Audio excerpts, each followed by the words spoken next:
Shalom Bapak Ibu yang dikasihi oleh Tuhan, selamat pagi. Kita berjumpa kembali di dalam perenungan kita pada hari ini. Mari kita siapkan hati kita kembali menerima firman-Nya. Mari kita berdoa. Tuhan Yesus, terima kasih buat kasih-Mu di dalam hidup kami. Terima kasih Tuhan sudah menjaga, melindungi kami di sepanjang malam kami. Tuhan memberkati diri kami. Terima kasih Bapa. Dan hari ini Tuhan kami kembali merenungkan firman-Mu. Berkati setiap kami supaya firman yang kami boleh dengar melengkapi kami, menguatkan iman kami dan terus bergantung hanya kepada Tuhan. Terpujilah nama Tuhan, di dalam nama Tuhan Yesus kami berdoa. Amin. Bapak Ibu, saudara yang dikasihi oleh Tuhan, pada hari ini saya memberikan satu tema yang berjudul rusak tapi bermakna atau berarti. Mungkin setiap kita memiliki satu hal yang berharga dalam hidup ini. Mungkin itu sebuah barang. Jika barang itu rusak, kita pasti segera memperbaikinya atau membeli dengan yang baru.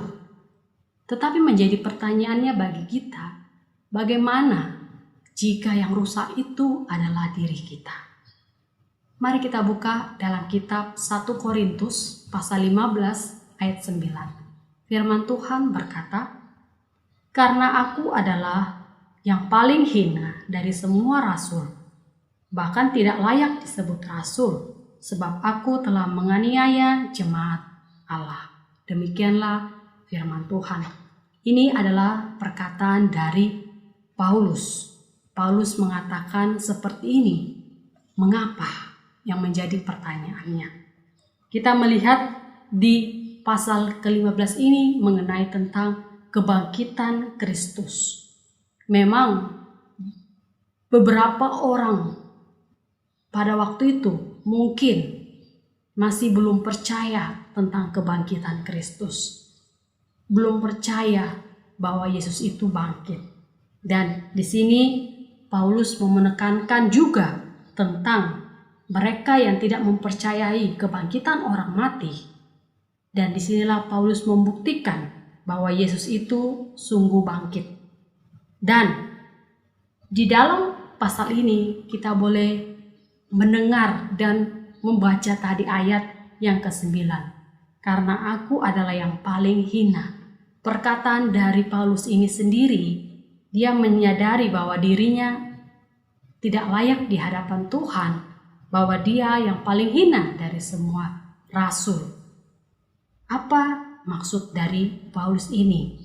Kita tahu bahwa memang dulunya Paulus ini menganiaya jemaat Allah. Tetapi dia percaya, setelah itu dia percaya kepada Tuhan, dia mendapat perubahan itu di dalam dirinya.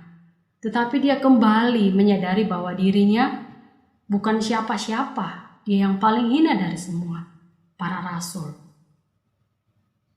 Di awal ayat di pasal yang pertama, kita akan melihat di situ ada keributan bagaimana jemaat orang-orang Korintus di sana memberikan satu persepsi bahwa ada golongan Apolos, ada golongan Paulus, pengikut Apolos dan pengikut Paulus. Berarti ini menunjukkan bahwa memang ada orang-orang yang menjadi pengikut Paulus dan yang mengagumi Paulus itu sendiri. Tetapi dia memberikan satu penyataan ini di dalam ayat ini. Dan apa maksud dari ayat ini? Bahwa dia menyadari bahwa dulunya dia yang menganiaya jemaat Allah. Dia tidak layak di hadapan Tuhan. Dia yang berdosa, yang rusak oleh dosa, yang penganiaya jemaat yang dia lakukannya. Dia menyadari dirinya tidak layak di hadapan Tuhan. Paulus menyatakan ini, bahwa dirinya tidak layak di hadapan Tuhan.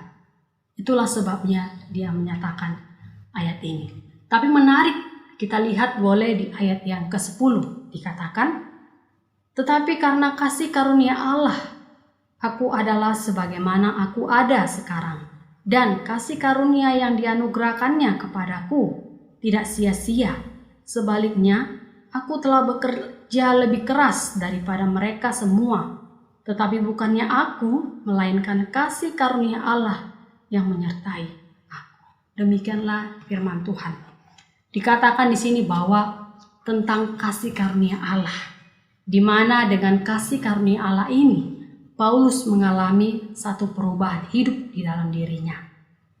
Oleh karena kasih karunia Allah, Paulus menerima sesuatu, yaitu perubahan di dalam dirinya. Kasih karunia Allah ini dinyatakan berulang-ulang kali di ayat ini. Artinya menjadi penekanan hal yang penting. Kasih karunia Allah ini bukan sesuatu yang tidak bekerja, tetapi ini bekerja di dalam diri Paulus. Sehingga dia bisa mengatakan hal ini.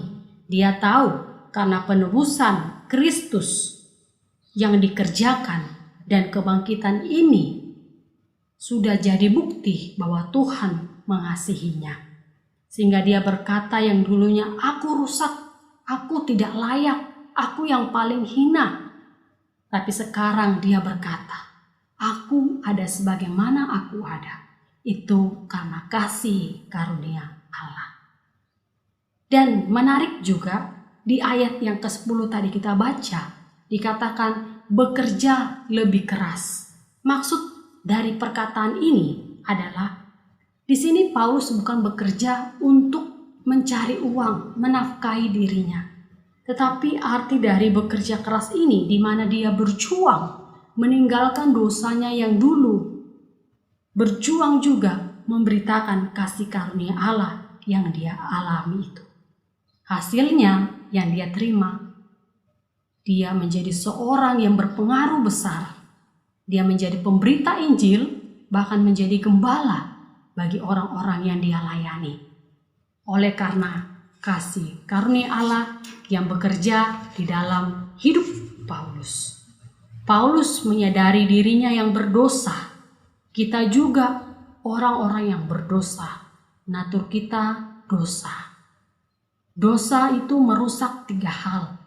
Pertama, gambar diri. Sehingga banyak orang merasa tidak pede, insecure di dalam dirinya.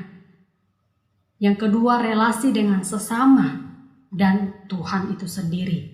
Bahkan tujuan hidup.